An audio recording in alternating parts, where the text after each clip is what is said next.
সুপ্রিয় দর্শক, স্ক্রিনে আপনারা যে বাড়ির মধ্যে ২টি দরজা দেখতে পাচ্ছেন, এই দরজাগুলা কিন্তু এরকম ছিল না। এগুলাকে আমি এরকম নতুন চকচকে করেছি। আসুন দেখে নেই এই দরজাগুলা কিরকম ছিল। দরজাগুলা আপনারা স্ক্রিনে দেখতেই পাচ্ছেন। এগুলা ঢোলা, পাকা, ঘুণে ধরা। এই দরজাগুলা নিয়ে একটি গল্প আছে। গল্পটি আমি সংক্ষেপে বলতেছি। তারপরে দরজাটা কিভাবে আমি নতুন বানাই আপনারা ভিডিওর মধ্যেই দেখতে পারবেন। এই দরজাগুলা কিনে আনা হয়েছে ব্রাহ্মণবাড়িয়া থেকে গিয়ে কিনে আনা হয়েছে ভৈরব থেকে। ভৈরব দরজার দোকান ছিল এই দরজাগুলা কিনা আজকে থেকে ২০ বছর পূর্বে। আমার মামা এবং আমার কাকা গেছিল দরজাগুলো আনার জন্য, তখন আমি ছোট। মামা বলতেছিল যে ভৈরব এত সুন্দর সুন্দর দরজা আছে যে আহ, যদি আনি তাহলে দেখা যাবে যে এগুলোর মধ্যে বন্দুক দিয়ে গুলি করলেও এগুলা কিছু হবে না, মানে ছিদ্র হবে না। এরকম ভালো কোয়ালিটির দরজা নাকি ভৈরবে বিক্রি করে। তো ওনারা দরজা কিনতে গেল, যাওয়ার পরে এক দোকানে এই দরজাগুলো দাম দর করলো। তখন ওনারা দাম চাইলো ৮০,০০০ টাকা। এখন দাম জিজ্ঞেস করে ওনারা বিপদে পড়ছে। সব দোকানদাররা ওনাদেরকে নাকি একসাথে সিন্ডিকেট করে চাপ দিতেছে যে আপনি দাম যেহেতু জিজ্ঞেস করছেন দাম বলতে হবে। তার মামা একটু চালাকি, কাকা একটু সহজ সরল। তারপর মামা চাপের মুখে বলল ২০,০০০ টাকা, ৮০,০০০ টাকার দরজা। বলার পরে ওনারা সাথে সাথে দিয়ে দিছে। তারপর এই দরজাগুলো নিয়ে আসছে এবং ওনারা বলল যে আমাদেরকে এরকমভাবে ফোর্স করা হয়েছে, আমাদেরকে ওরা সিন্ডিকেট করে এরকমভাবে ফোর্স করেছে যে আমরা বাধ্য হয়েছি তার দাম বলার জন্য। বলার পরে দিয়ে দিছি। তো এই দরজাগুলো হচ্ছে কড়ই কাঠের। কড়ই কাঠ দুই প্রকার হয়ে থাকে, একটা হচ্ছে লাকড়ির জন্য আর একটা হচ্ছে ফার্নিচার বানানোর জন্য। তো এটা হচ্ছে লাকড়ি, যেটা লিন্ডি কড়ই, সেটা নাকি মিস্ত্রি যেটা বললো। তারপরে দরজাগুলা লাগানো হয়েছে, ২০ বছর গেছে, আলহামদুলিল্লাহ ভালোই গেছে।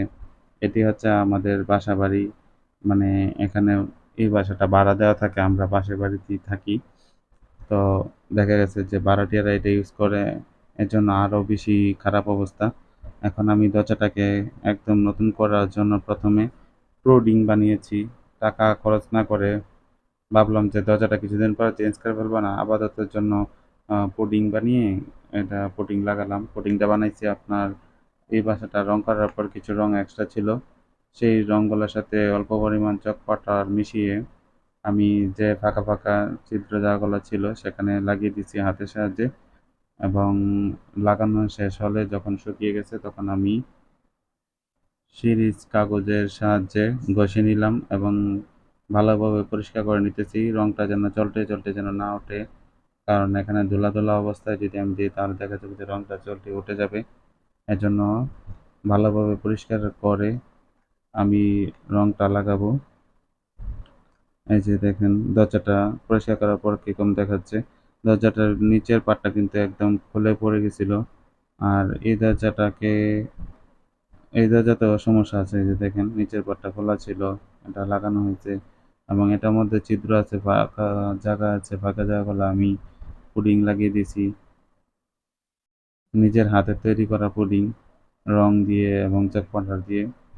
খুব সহজেই আপনারাও বানিয়ে নিতে পারেন এবং রং করার পূর্বে অবশ্যই একটি সিরিজ কাগজের সাহায্যে ঘষে নিবেন, তাহলে যে উঁচু নিচু জায়গাগুলো থাকবে সেগুলো সমান হয়ে যাবে।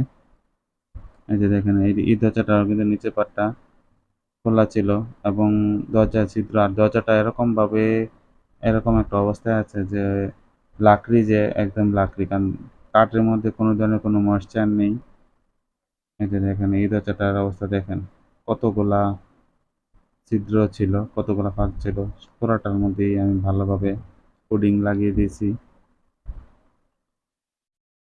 এই দরজাটার এবং ওই দরজাটা দুইটার মধ্যে এটা একটু ভালো আছে, ওইটার অবস্থা বেশি খারাপ।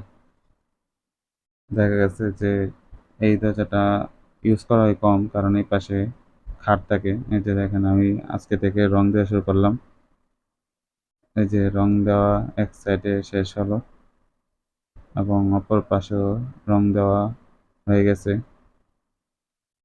এই যে দেখেন এই দরজাটা তো রং দেওয়া হয়ে গেছে। আসলে মানুষের হাত লাগলেই একটা জিনিসের পরিবর্তন আসে, সুন্দর হয়ে যায়।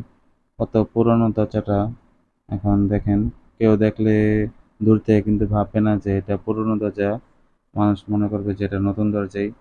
দেখেন কি অবস্থা ছিল দরজাটার আর কি অবস্থা হয়েছে। আমার চ্যানেলে এরকম বিভিন্ন শিক্ষামূলক ভিডিও আছে। আমার চ্যানেলটি আপনারা যারা এখনো সাবস্ক্রাইব করেননি সাবস্ক্রাইব করে দিবেন। আমার চ্যানেলের নাম হচ্ছে শর্ট টেকনিক। আমি আপনাদেরকে শর্ট টেকনিকে কিভাবে কোনো কিছু করা যায় তা দেখানোর চেষ্টা করি। এই যে দেখেন, দূর থেকে কিন্তু একদমই বোঝা যাচ্ছে না যে ভাঙা, ফাঁকা দরজা এইগুলা। ধন্যবাদ।